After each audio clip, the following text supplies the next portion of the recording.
महाराज जी, कर्म और भजन में कौन बड़ा? भजन, क्योंकि कर्म नाशवान शरीर से शुभ और अशुभ कर्म होते रहते हैं, और भजन शुभ अशुभ दोनों को भस्म करके सुख ही सुख प्रदान करता है। कर्म में कभी सुख है, कभी दुख है, कभी लाभ है, कभी हानि है, कभी मान है, कभी अपमान है, कभी निंदा है, कभी स्तुति है। लेकिन भजन में केवल भगवान और महासुख। कर्म की ताकत नहीं कि अविनाशी पद प्रदान कर सके, भजन की ताकत है कि वो अविनाशी पद प्रदान करेगा।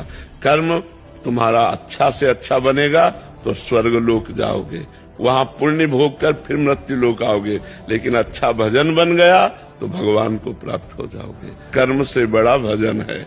भजन करते हुए कर्म करो तो भगवान की प्राप्ति हो जाएगी। कर्म त्यागी नहीं होता, कर्म फल त्यागी होता है।